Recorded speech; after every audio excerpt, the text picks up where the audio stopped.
આજે હું સમોસાની એકદમ નવી અને યુનિક રેસીપી શેર કરવાની છું. એટલે જ્યારે લોકો હોય વધારે અને ટાઈમ હોય ઓછો ત્યારે તમે આ ફટાફટથી બનાવી શકો. એટલે કે મિનિટોમાં તમે ઢગલાબંધ સમોસા બનાવીને રેડી કરી શકો. તો એના માટે સૌથી પહેલાં તો અહીંયા આપણે લોટ બાંધી દઈએ પહેલાં તો, કારણ કે મેં બટેટા પહેલેથી જ બાફીને રાખી દીધેલા છે સાઈડમાં. તો અહીંયા મેં 1 કપ જેટલો ઘઉંનો લોટ લીધેલો છે. અહીંયા જે આપણે રોટલી બનાવવામાં યુઝ કરીએ એ જ લોટ લેવાનો છે. એની સાથે ટેસ્ટ પ્રમાણે આપણે મીઠું એડ કરી દઈએ અને નાની અડધી ચમચી જેટલા અજમા, તો આ રીતે હાથેથી મસળી અને અજમાને અંદર એડ કરી દઈએ. આની અંદર તમે ઘીનું પણ મોણ કરી શકો અને તેલનું પણ નાખી શકો. તો અહીંયા ઘીની જગ્યાએ તેલનું નાખશો તો વધારે રિઝલ્ટ સારું મળશે. તો અહીંયા મેં 2 ચમચી જેટલું એટલે કે 1 પાવડા જેટલું તેલ લીધેલું છે. તો હવે અને 1 કપ અત્યારે પાણી લીધેલું છે. પાણીનું માપ તમને હું આગળ કહું. તો આ રીતે પ્રોપર પહેલાં તો તેલને અને લોટને એકદમ મિક્સ કરવાનો, એટલે કે જે રીતે પ્રોપર મોણ અપાઈ જાય ને તો જ તમારા સમોસાનું પડ એકદમ ક્રિસ્પી બનશે. અહીંયા ઘઉંની જગ્યાએ તમે મેંદો પણ લઈ શકો, પણ અત્યારે આ નાસ્તો હું રિયાન માટે બનાવું છું કારણ કે એનો ફ્રેન્ડ આવેલો છે. તો એ બે માટે હું અત્યારે સમોસા બનાવી રહી છું. તો આ રીતે હું અત્યારે ઘઉંનો લોટનો યુઝ કરું છું, મેંદો નહીં.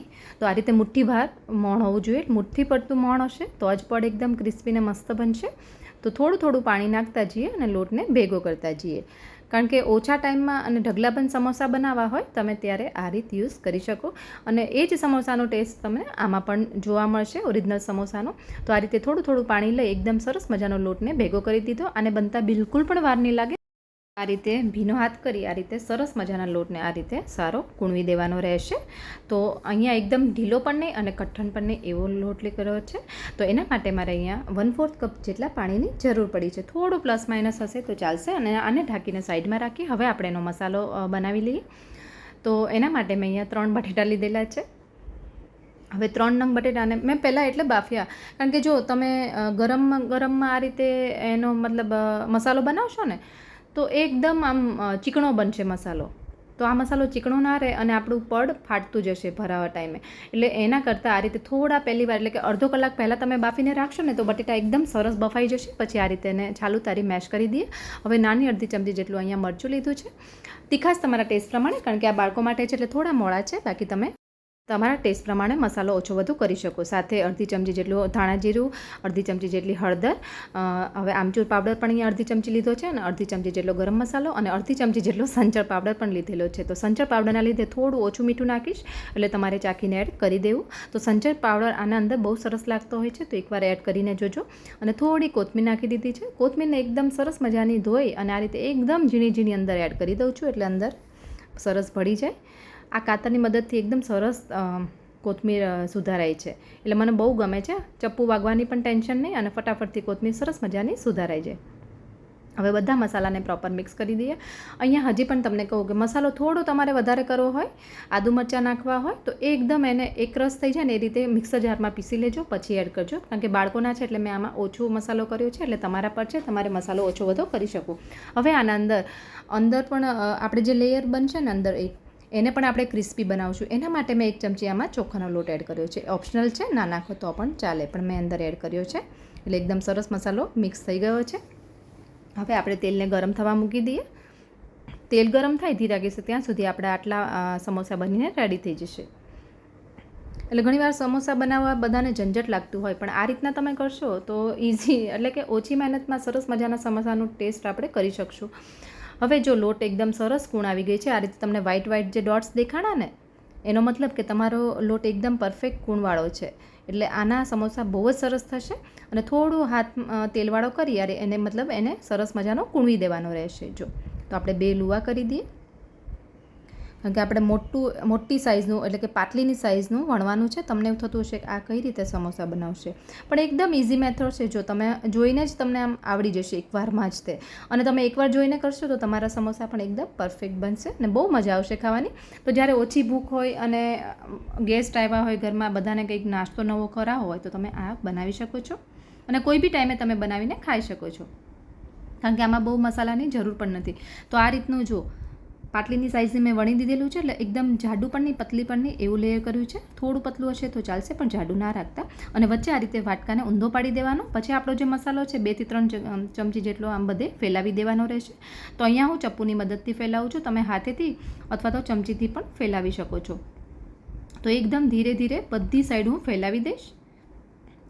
હવે તમને એવું થતું હશે આ કઈ રીતે બનાવતી હશે, કે આ શું કરે છે, પણ આ એ થોડી નવી સ્ટાઇલ છે, પણ તમારો ટાઈમ ઓછો બગાડશે અને ઓછા ટાઈમમાં એટલે કે ઓછી મહેનતમાં સારી વસ્તુ બનાવીને રેડી થશે, એમ કે તમને ખાવા મળશે સારી વસ્તુ.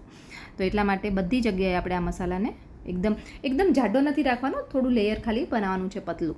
અને વચ્ચેથી આ ઉપાડી દેવાનું વાટકાને. હવે જે પાણી છે આપણે આને વચ્ચે આ રીતના બ્રશથી જ પાણી લગાવી દેવાનું, અથવા તો તમે ચમચીથી પણ થોડું પાણી વચ્ચે લગાવી શકો છો કે હાથથી, અને આ રીતે કટરથી એને બધી એટલે મતલબ આ રીતના કટ મૂકી દેવાના રહેશે. તો અહીંયા આપણે 8 જેટલા કટ થશે. તમે આને 16 જેટલા પણ કરી શકો છો. મેં અહીંયા જો વચ્ચે જે ભાગ મોટા રાખ્યા છે ને 8 જ પીસ કર્યા છે, એને તમે વચ્ચેથી કટ મૂકશો ને તો 16 થઈ જશે, એટલે કે ડબલ થઈ જશે. તો આ રીતે મેં થોડા મોટા બનાવ્યા છે કારણ કે જલ્દી પતે એટલા માટે. તમે નાના નાના કરશો તો પણ વાર નહીં લાગે. એટલે આ તો શું છે 2-4 ખાઈ શકાય, એટલા માટે મેં આ રીતે થોડા મોટા જ રાખી દીધેલા છે. તમે એકદમ વચ્ચેથી ભાગ કરશો તો નાના નાના પણ સરસ સમોસા બનીને રેડી થશે. તો નીચેનો ભાગ હોય ઇઝીલી વળી જશે. જો ધીરે ધીરે આ રીતે ફેરવાનો અને આમ રોલ કરી દેવાનું. એકદમ આમ થોડુંક છે ને થોડું આમ ટાઈટ થાય ને રોલ એવો કરજો. અને નીચેનો ભાગ છે ને એ એકદમ સરસ મજાનો ચોંટી જવો જોઈએ, નહીં તો તેલમાં છૂટા પડી જશે. આ વાતનું ખાસ ધ્યાન રાખજો. જો આ રીતે દબાવી દેવાનું. થોડું પાણી વધારે અને પ્રોપર ચોંટેલું હશે ને તો જ સરસ ચોંટશે સમોસું, એટલે કે રોલ કરવા ટાઈમે સરસ ચોંટી જવું જોઈએ, એ તમારે ખાસ જોવાનું રહેશે. હવે તેલ એકદમ સરસ ગરમ થઈ ગયું છે. થોડો લોટ નાખ્યો તો ધીરે રહીને ઉપર આવી બબલ્સ થઈ ગયા, એનો મતલબ કે આપણું તેલ તળવા માટે એકદમ પ્રોપર છે. તો અત્યારે હાઈ ફ્લેમ પર જ આપણે ધીરે ધીરે સમોસું એડ કરવાના રહેશે. અને તમે ધીરે ધીરે કરજો, નહીં તો દાજવાનું થોડી બીક રહેશે. આમ સાઈડમાં રાખી અને ધીરેથી નાખવાનું સમોસું. તો એકસાથે બહુ બધા સમોસા અંદર આવી જશે એક જ વારમાં. અને જો આને બિલકુલ પણ ફેરવવાની ઉતાવળ નહીં કરવાની. બબલ્સ થશે, બબલ્સ થોડા ઓછા થશે અને ધીરે ધીરે સમોસાનો કલર જો આમ ઉપર પણ આવશે ને, કલર થોડો ચેન્જ થયો પછી જ તમારે એને પાછળ ફેરવવાનું, નહીં તો તૂટી જશે તેલમાં. એટલે એ બધી વાતનું, એટલે કે આવી નાની મોટી વાતનું થોડુંક ધ્યાન રાખશો ને તો તમારા સમોસા એકદમ પરફેક્ટ બનશે અને ખાવામાં આ નવો નાસ્તો બહુ મજા આવશે. તો એકવાર આ રેસીપી જરૂરથી ટ્રાય કરજો. અને આને આપણે એકદમ લો ફ્લેમ પર કરશું. થોડી વાર એવું લાગે તેલ થોડું ઠંડુ થવા લાગ્યું છે તો તમે મીડિયમ ફ્લેમ કરી શકો. તો મીડિયમ ટુ લો ફ્લેમ પર જ આ સમોસાને તળવાના રહેશે. અને થોડો આવી રીતે કલર ચેન્જ થાય ને, એટલે કે લાઇટ બ્રાઉન જેવો થાય, થોડો ક્રિસ્પી પર લાગે ને, પછી જ તમારે એને તેલમાંથી બહાર કાઢી લેવાના. તો કેટલા સરસ બન્યા છે, જોઈને જ ખાવાની ઈચ્છા થઈ જાય એવા બન્યા છે. તો આ રીતે મેં બે વારના સમોસા તળીને રેડી કરી દીધા છે. જો બધા જ સમોસા બની ગયા છે. આને કોઈ પણ જાતની ચટણી વગર પણ તમે સરસ ખાઈ શકશો. આની સાથે આંબલીની ચટણી, સોસ અથવા તો ગ્રીન ચટણી પણ ખાઈ શકાય. પણ મને તો આ આમનમ જ ભાવે છે. હું તો રિયાનને આને દહીં સાથે આપું છું, એને બહુ ભાવે છે. સમોસું તોડીને પણ દેખાડું કેટલું સરસ ક્રિસ્પી બન્યું છે, એકદમ ટેસ્ટી એવું. તો જો આજની મારી મહેનત થોડી પણ તમને ગમી હોય તો વિડીયોને લાઇક કરી દેજો, ફ્રેન્ડ સર્કલમાં અને ફેમિલીમાં શેર કરજો અને મારી ચેનલને સબસ્ક્રાઈબ જરૂરથી કરી દેજો. તો ચલો ફરી મળીએ એક નવી રેસીપી સાથે. Thank you.